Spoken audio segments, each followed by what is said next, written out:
Don't let her make decisions. She's too old to understand. Those words weren't whispered. They were said right there at the foot of my hospital bed, as if I couldn't hear, as if I wasn't even present in my own life. Hello, my name is Agnes Whitford, and I'm 74 years old. Before I begin this story, I'd like to ask, where are you watching from? Let me know, because stories like mine aren't just mine. They belong to every person who's ever felt underestimated, dismissed, or treated like a burden simply because of age. Now, let me take you back to the moment everything shifted. I was in the hospital for what was supposed to be a routine procedure, a hip treatment. Nothing life-threatening, nothing that would have stripped me of my sense of self. I was alert, clear-headed, and very much aware of what was happening around me. Yet the way my son Daniel and his wife Marlene behaved, you'd think I was already halfway gone. The nurse had come in with a clipboard, asking me to review some consent papers. Nothing complicated. Standard forms you sign before they move forward with a procedure.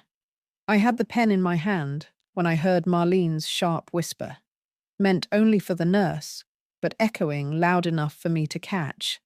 Don't let her make decisions. She's too old to understand. The nurse looked awkward, glancing between me and them, as though I'd suddenly vanished from the room. Daniel chimed in, his voice heavy with the kind of false patience he often used when speaking to me these days. Yeah, Mum gets overwhelmed with this kind of stuff. It's better if we handle it. Handle it. The way you handle a broken appliance or a piece of property. Not a person. Not me. I set the pen down slowly and looked at them. My heart beat hard, not from fear, but from the raw sting of humiliation. They were my family, my blood, the people I'd raised and nurtured, and here they were, speaking about me like I was incapable of tying my own shoes. The nurse cleared her throat, obviously uncomfortable.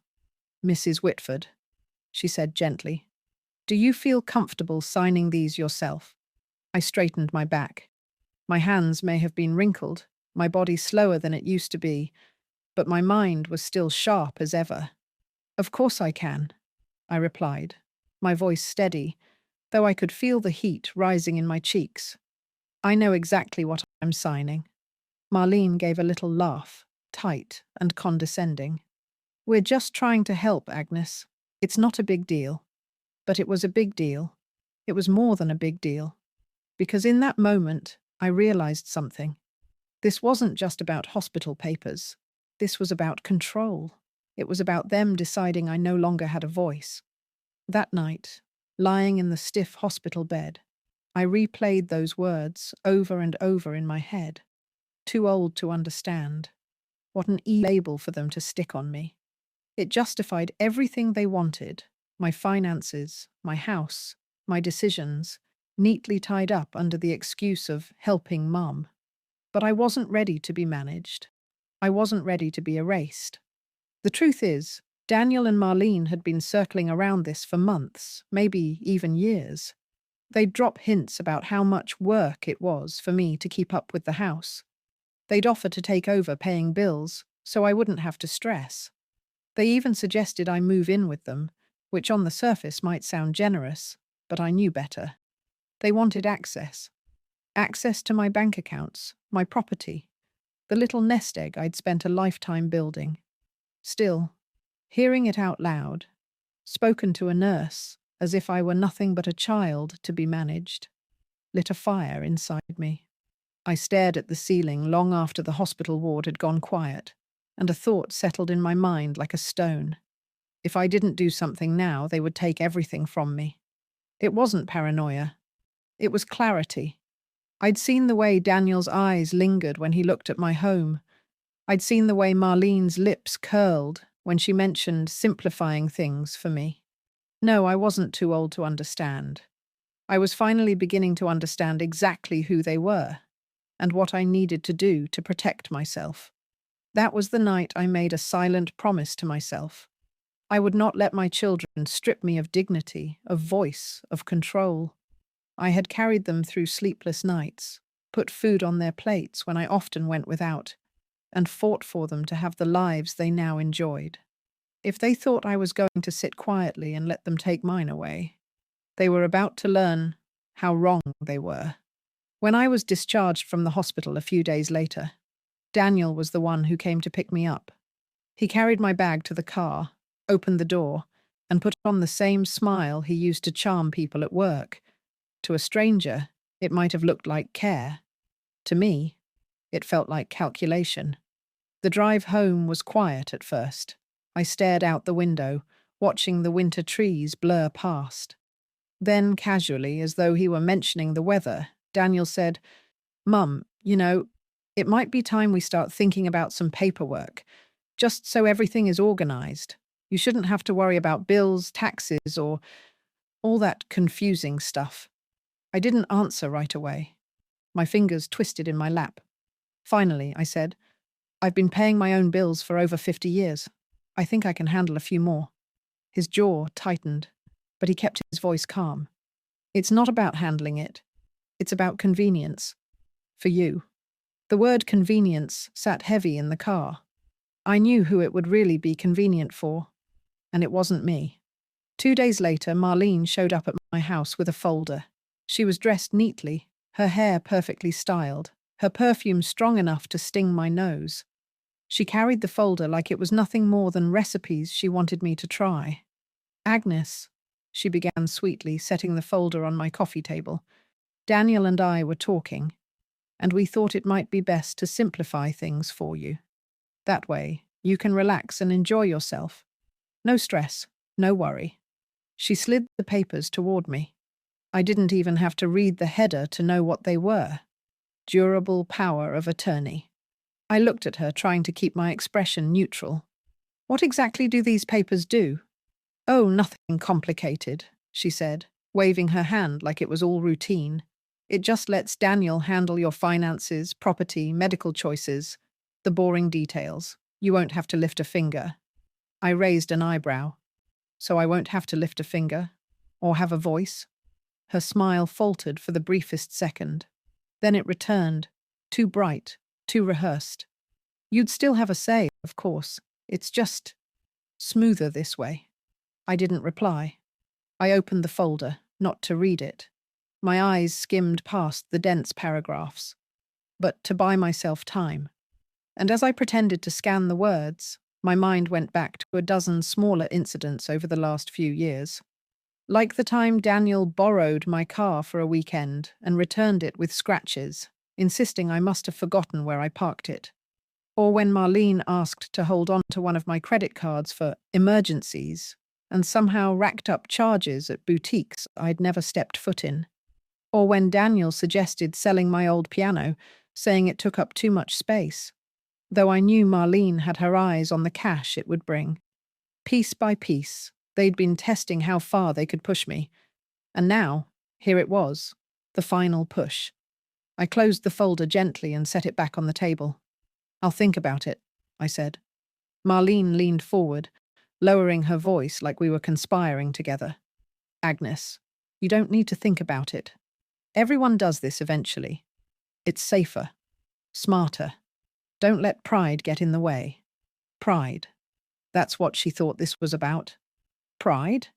I smiled thinly. "If it's as simple and harmless as you say, then you won't mind giving me time. I'll have my lawyer look it over." For the first time, her mask cracked. "Your lawyer?" she repeated. "Yes," I said, standing slowly, using my cane for balance. "Mr. Jacobs from church. He's been a friend of mine for years. I'll have him explain it to me." Marlene's face hardened. She gathered the folder with a snap, clutching it to her chest. "Of course. Whatever you want."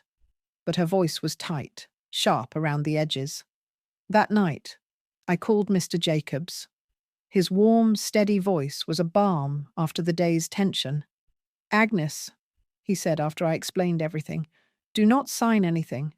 Power of attorney can be a useful tool, yes. But in the wrong hands, it's dangerous. You're not overreacting. If your children are pushing this hard, it's because they want control, not because they want to help."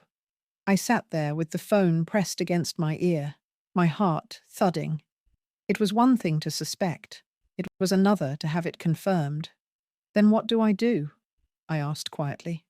You choose carefully, he said. If you want to appoint someone, make sure it's someone you truly trust, someone who sees you, not your assets. As I hung up the phone, a thought sparked in the back of my mind. Someone who saw me, not my assets. Someone who had defended me when no one else would. My lips curved into the smallest of smiles. I knew exactly who that someone might be. The next morning, I sat in my kitchen with a cup of tea cooling between my palms. The house was quiet, the kind of quiet that pressed against your ears and made every thought louder. Mr. Jacob's words from the night before echoed in my mind. Choose carefully. Someone who sees you, not your assets. I thought of Daniel and Marlene, how their eyes glittered when money was mentioned, how they spoke over me as if I were already invisible. I thought of my younger daughter, long gone now, and how she used to defend me against their sharp tongues. My chest ached when I remembered her laugh, the way she'd call me the strongest woman in the room. And then my mind drifted to her son, Jacob. Not my lawyer Jacob, but Jacob Jr., my 12-year-old grandson, my late daughter's boy. I remembered a moment, not long ago, when I had been fumbling with the groceries on the front steps. My cane slipped, the bags nearly spilled, and before Daniel could even bother to glance up from his phone, Jacob Jr. had rushed over. His skinny arms grabbed the bags, his face red with effort. You shouldn't have to carry this alone, Grandma, he'd said, puffing out his chest. That small gesture had stayed with me, and there was another memory, even sharper. One Christmas, Marlene had laughed about my old-fashioned way of setting the table. Honestly, Agnes, do you even know how to fold a napkin properly anymore? She had said, loud enough for everyone to hear. The table had gone quiet, the kind of silence filled with discomfort and hidden smirks. But Jacob Jr., only 10 at the time, had slammed his little hands on the table and declared, Grandma's table looks perfect. She's the smartest person I know. I could still see his flushed cheeks, the way his eyes darted nervously afterward. But he hadn't backed down. That boy had more courage at 10 than some adults have in a lifetime. When I called Mr. Jacobs back that afternoon, my voice didn't shake. I know who I want to appoint, I told him. He paused, his tone cautious. All right. Who is it? My grandson, Jacob. There was silence on the line. Then he asked carefully, How old is he now? 12. Another pause. Agnes. Legally, he's too young to act as power of attorney by himself. But his tone shifted, more thoughtful now. We could create a structure. I could serve as co-trustee until he comes of age. You'd still be in charge as long as you're capable. If anything happens, Jacob would inherit that responsibility under my guidance. A rush of relief spread through me. That's exactly what I want, I said. I could almost hear him smile through the phone. Then let's put it in writing. Ironclad. They won't be able to touch it. That week, we met in his office. The walls smelled faintly of old books and polished wood, the shelves lined with neat rows of law volumes. He walked me through every line of the document. I insisted on understanding every detail, not because I doubted him, but because I wanted to look Daniel in the eye later and know exactly what I had done. We set it up carefully. I retained full decision-making power while I was sound of mind. If I became incapacitated, Mr. Jacobs would step in as trustee until Jacob Jr. reached legal age. After that, the boy would inherit not just my estate, but the authority to safeguard it. When I left the office, a weight I hadn't realized I'd been carrying slid off my shoulders.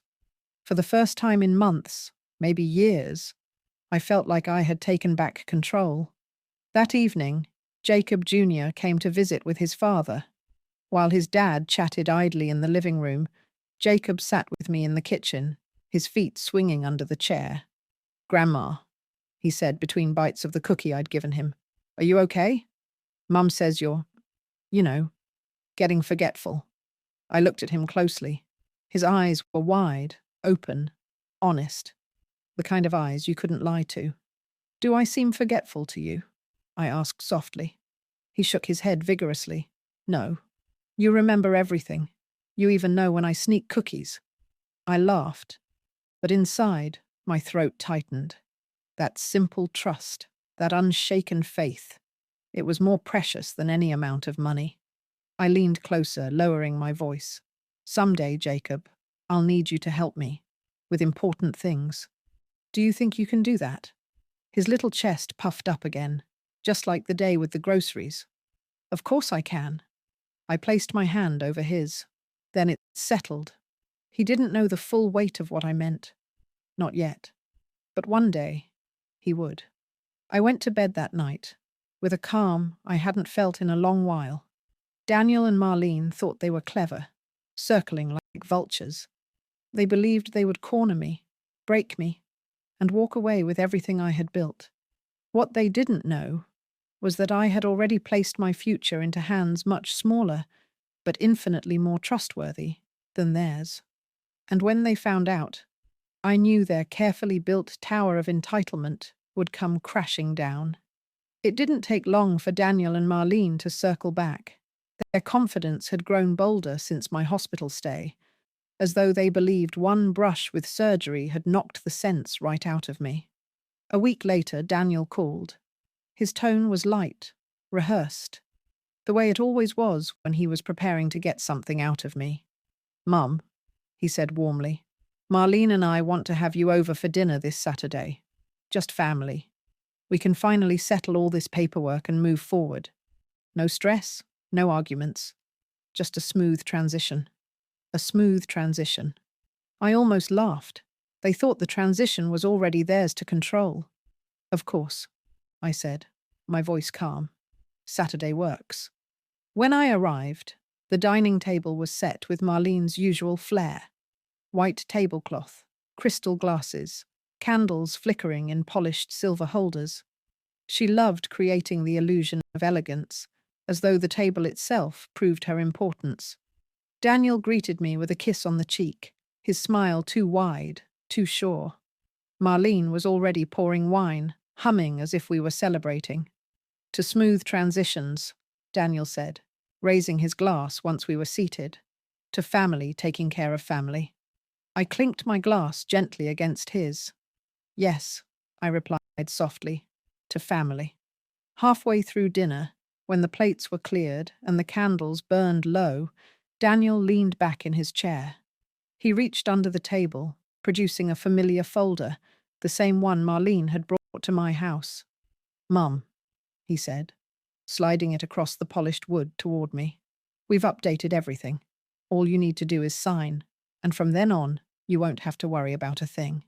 I rested my hand on the folder, but I didn't open it. Instead, I looked at him steadily. "You're right," I said. "I don't have to worry about a thing, because everything has already been taken care of." Marlene's fork clattered against her plate. "What do you mean?" Just then, there was a knock at the door.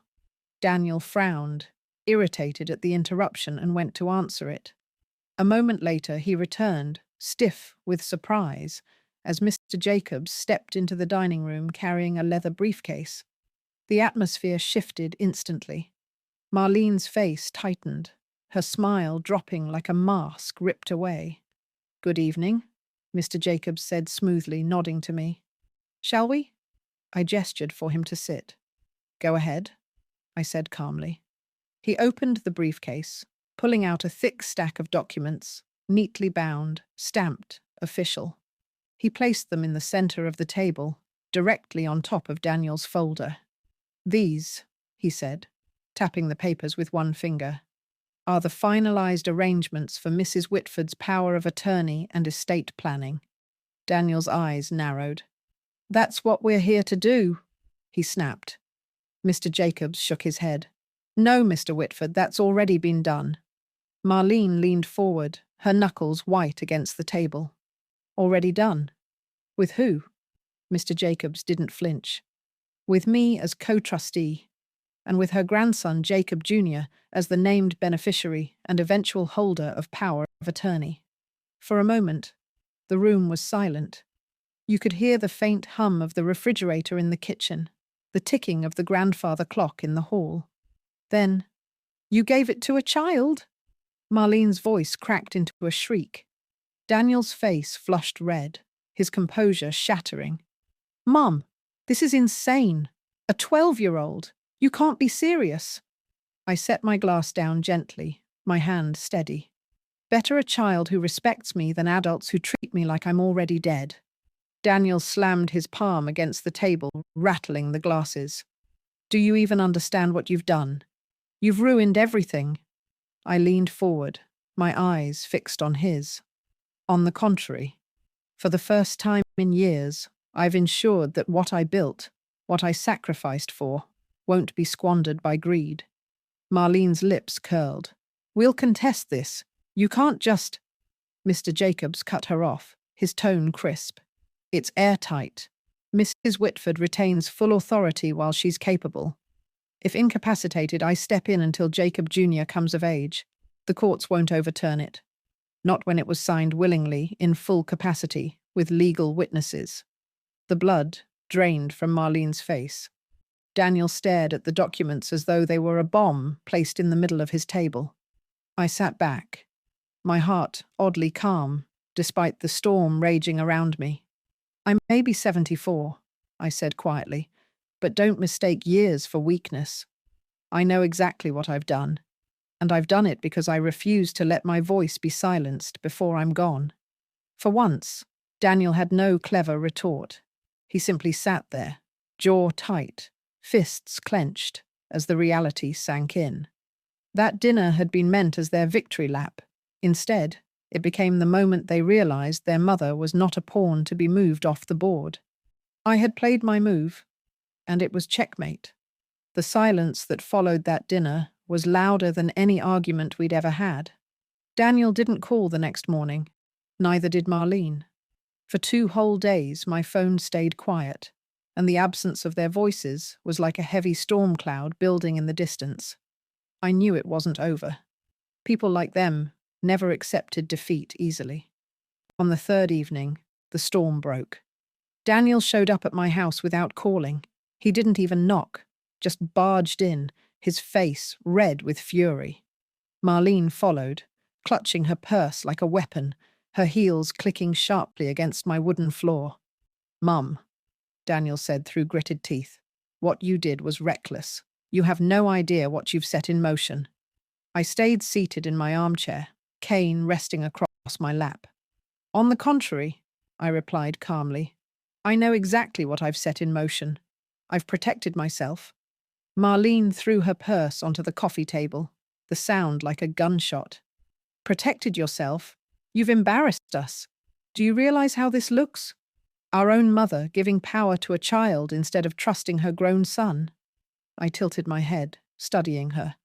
"If you'd given me reason to trust you, perhaps things would have been different." Daniel stepped closer, looming over me, his hands balled into fists. "We can still fix this. You can revoke it. Jacobs doesn't control you.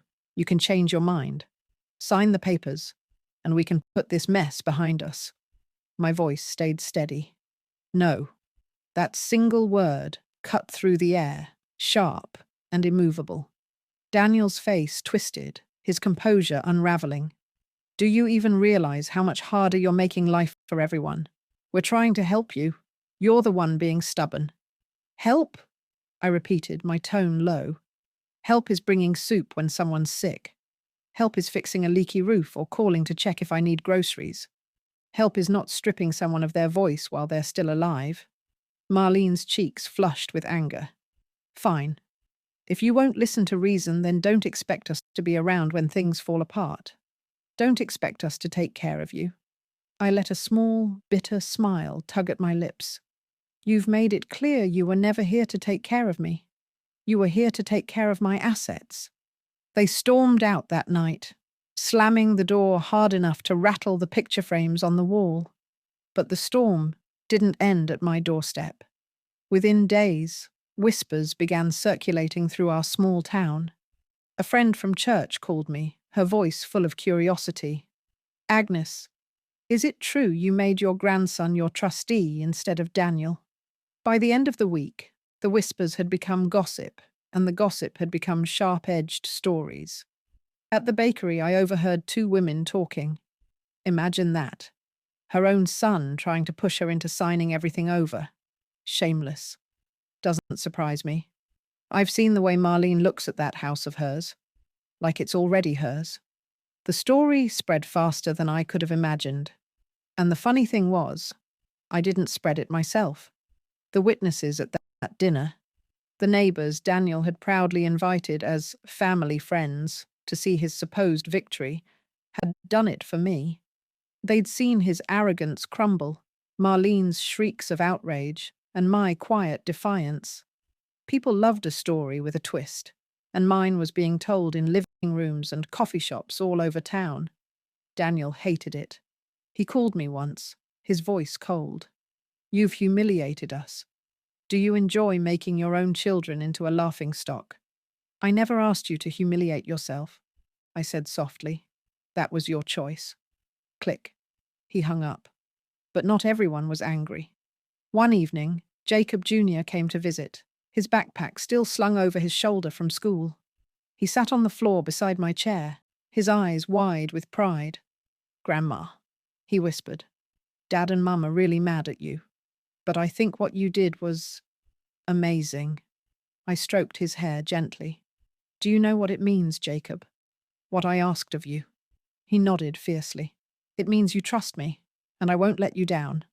For the first time in weeks, tears pricked my eyes. "You're the only one who never made me feel small," I murmured. "That's why I trust you." The fallout had shaken the family to its core. Daniel avoided me. Marlene turned icy at church gatherings, and even some of my relatives sent me sharp words in hushed phone calls. But for every whisper of anger, there were two of admiration. People who told me I had done the right thing.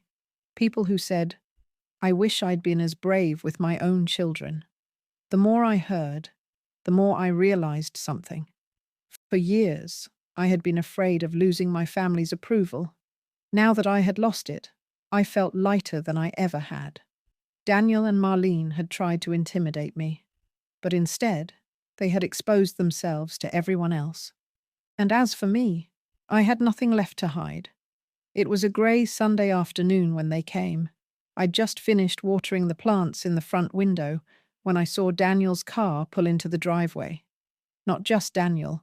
His younger brother Peter was with him, and Marlene too, stepping out in her sharp coat as though she were walking into a courtroom. I knew before they even knocked that this was the showdown. I opened the door myself, cane in hand, and stepped aside without a word.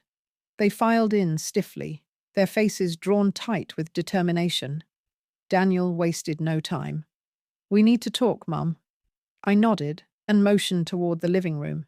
They sat together on the couch, like a united front, while I lowered myself into my armchair opposite them. The space between us felt like a battlefield. Peter spoke first. His voice was quieter than Daniel's, but no less sharp. "Mum, we've been talking. What you did, naming a child, a boy, as your power of attorney, it doesn't make sense. It's reckless. We can't let this stand." Marlene leaned forward, her eyes flashing. "Do you have any idea what people are saying about us? That we're greedy, that we tried to trick you? Do you enjoy making us look like villains?" I rested both hands on my cane, keeping my voice level. "I didn't make you look like villains. Your own actions did that." Daniel's jaw tightened. "This isn't funny, Mum. You don't even understand what you've done." Something in me snapped. "Don't I?" I asked, my voice rising for the first time. I leaned forward, my eyes locked on theirs. "I understand perfectly. I understand that when I was in the hospital, the two of you told a nurse not to let me make my own decisions because I was too old. I understand that when Marlene brought papers to my house, they weren't about help. They were about control. I understand that all of this wasn't about protecting me, but about making sure my years of work, sacrifice, and saving ended up in your hands." Their faces froze, but I didn't stop. Do you know what else I understand? I raised you. I worked nights, cleaned houses, and skipped meals so you could eat. I pawned my wedding ring once just so you could have a new winter coat, Daniel. I sold your father's watch, Peter, to pay your college fees when the scholarship fell through. I've given up more than you'll ever know. I tapped my cane against the floor, the sound sharp in the silence. And this is what I get in return. Not respect, not gratitude, but whispers about me being too old, papers shoved under my nose, plans for my property before I'm even gone. Marlene shifted uncomfortably, her face pale. We didn't mean it like that. Yes, you did. I cut her off. My voice was steel now. You meant every word. You saw me as weak, as disposable, and you thought you could swoop in, take everything, and I'd just smile and let it happen. But you forgot one thing. Daniel's eyes narrowed. And what's that? I straightened in my chair, shoulders back, the years of weight falling away. I am still alive, and as long as I am, my decisions are mine to make. Not yours, not anyone else's. The room went dead silent. Peter looked away, shame flickering across his face. Daniel clenched his fists, his pride wounded, but his rage simmering. Marlene's lips pressed into a thin line, her hands gripping her knees so tightly her knuckles turned white. I softened my tone then, not out of weakness, but out of truth. You know what hurts most? Not the greed, not even the disrespect. What hurts most is realizing that my own children see me as nothing but a wallet with grey hair. That's not what family is supposed to be. I let that sink in, then leaned back in my chair, weary but unbroken. If understanding means signing away my life, then I would rather be a fool. But make no mistake, I am not foolish. I know exactly who I can trust. For a long moment, no one moved. Then Peter stood abruptly, muttering something about needing air. Marlene followed, her heels clacking like gunshots down the hall. Daniel lingered a moment longer, his face a mask of fury and shame, before he turned on his heel and stormed out, slamming the door so hard the walls shook. I sat there alone in the quiet, the echoes of their footsteps fading. My heart pounded. But it wasn't fear. It was relief. I had said everything I needed to say, and for the first time in years, I felt like my voice had been heard, even if my children were the last ones who wanted to hear it. In the days that followed that final confrontation, the house grew quiet again, but it was a peaceful quiet this time. Not the silence of being ignored or dismissed, but the silence of knowing I had drawn my line and stood firm. Daniel didn't call. Marlene avoided me at church. Even Peter kept his distance. The gossip around town faded into background noise, and I let it. Their shame was theirs to carry, not mine. What mattered was that I had secured my dignity. My choices were still mine, and my future, my legacy, was safe. One evening, Jacob Jr. came over after school. He set his backpack down and pulled out a chessboard we hadn't used in years. "Teach me again, Grandma," he said, his eyes bright. "I want to play like you." We set the pieces up together, my hands steady as I placed each one. He grinned at me. "Dad says I'm too young to understand, but I think I understand plenty." I smiled, my chest warm. "You understand more than most adults, Jacob. That's why I chose you." He didn't need to know the full weight of those words yet. Someday, he would. As we played, I thought about the irony of it all. My children had tried to silence me, to strip me of my choices in the name of help. But in doing so, they had only pushed me to find strength I thought I'd lost. Age doesn't make you less. If anything, it makes you see more clearly. You know who's there out of love and who's there out of greed. You know when to let go and when to fight. That night, as Jacob Jr. toppled my queen with his knight and laughed in triumph, I felt no bitterness, only peace. I looked at him, this boy who still saw me as more than old or frail. And I realized my voice had not been taken, it had been passed forward. And that was something no one, not Daniel, not Marlene, not even time itself, could ever steal. So if anyone ever tells you you're too old to understand, remember this. You might see clearer than they ever will. And your voice, your choices, they still matter. Thank you for listening to my story. Now tell me, where are you watching from tonight?